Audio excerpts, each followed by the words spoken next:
Hi families, I am so excited that we get to do another week of learning and fun, and I'm excited for this particular lesson because we get to work with water and we get to do experiments as well. So I want to go over the activities that we'll be doing, but before I do that, I want to go over the readings that I have included and the extra materials as well. The parent reading for this week is called Experimenting with Everyday Objects. And so parents, be sure to read this please at home. And this goes hand in hand with this week's lesson. You are going to be helping your little ones spark their curiosity. You're going to be teaching them new words like a prediction or an outcome, and you're gonna have them put their scientific hat and have them guess which item will sink and which item will float. And so as you continue to do that with your kids, experimenting with things in your home, they will continue to build those science skills, which will prepare them for kindergarten, and they'll get to use those skills at school as well. So I'm excited to show you the rest of the resources that I have included in your packet. I've also included the letter of the week. The letter of the week is letter L. So have them color the letter and also practice with them the sound that it makes. They have practice to write and then also practice for counting skills as well. So please be sure to work on that with your student. And then I also included extra resources for counting, patterns, and also these can be done at their own time. If you want to split the lesson, feel free to split the lesson so it's not too overwhelming for them. So I have the items here for the sink or float activity.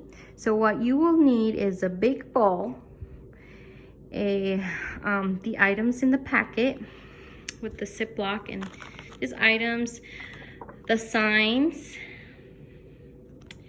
the sheets with the flowers, and the prediction and outcome sheet. But you will also need a towel, and I will show you how to do this activity. You will have your child says, okay, which item do you want to pick out of the bag? Okay, the child picks the flamingo out of the bag. Okay, let's test out the flamingo. Do you think the flamingo will float or the flamingo will sink? What do you think? And then listen to what they have to say.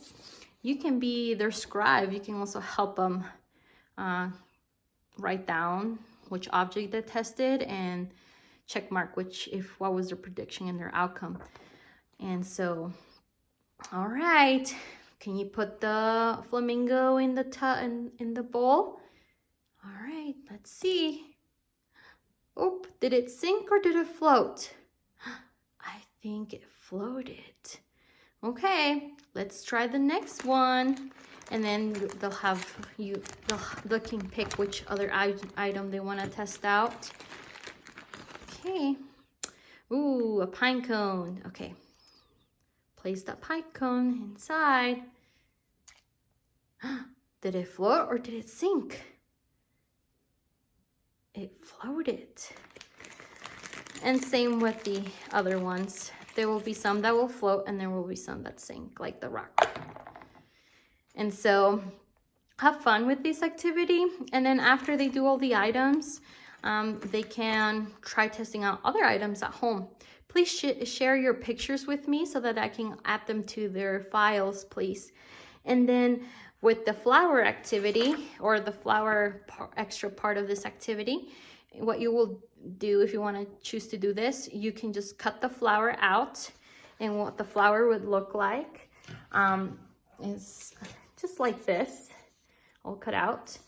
And then you will fold the flower, each petal in, and once all of them are in, we'll have them put in the water and the flower will come alive.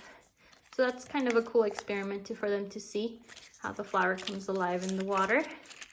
But yeah, you can do this with them. Yeah, and don't forget to share your pictures. Thank you.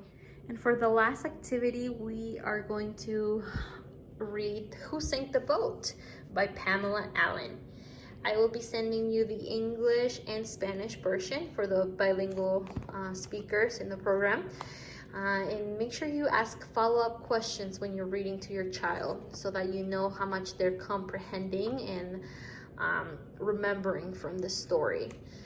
After you do the book, you can sing along to the nursery rhyme, Row, Row, Row Your Boat. Nursery rhymes are really good for preschool age kids, mainly because it helps them remember the lyrics, but also helps them remember what goes first.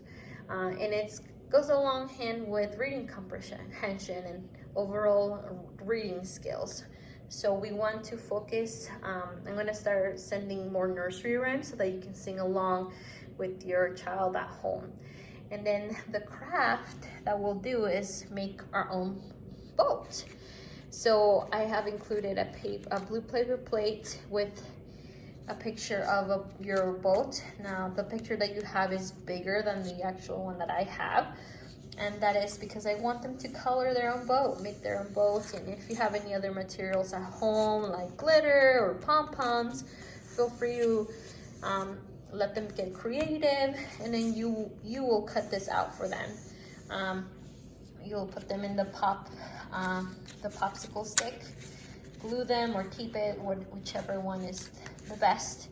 And then what you will do is tape or glue the sun, and then you will use this and sing along as with the Row, Row Your Boat rhyme. So row, row, row your boat gently down the stream. Merrily, merrily, merrily, merrily, life is but a dream. So your child can do that. Hold them to the boat. Oh, the boat sank. Oh, the boat went up. Okay, so you can play with this with your child. And then the last but not least, my favorite. Now, with this Grow Your Creature activity, don't spoil it for them. Just listen to their predictions. So what you will do is have a big bowl of water, and you will have this creature soak in the water for at least 24 hours. And then you'll see how big it will grow. And ask your children's prediction. How big do you think the octopus will get? Will it be the size of a tennis ball? Will it be the size of my hand? So that the next time I talk to you, I can hear more about your predictions about your little animal. And so this will be fun for them. And then afterwards, don't forget to reward your child with the sticker. I have sent out stickers for them. So tell them how much you love them and how proud they are for doing all of this on their own. We appreciate everything that you do for your kids. Well, this concludes the video. I'm so thankful for having you as families to work with. I'm thankful for your children because their learning helps me as a person, and I'm grateful that you are working so hard with your child at home and that you're taking that initiative to be your child's first teacher. It may not seem like that it makes a difference, but it will make a difference, and they'll look back and they'll remember the effort and the time that you put in helping them learn. I hope you have a good rest of your week, and please let me know if you have any trouble viewing the videos or if there's something that doesn't make sense. I am always available for you. Thank you and have a good week.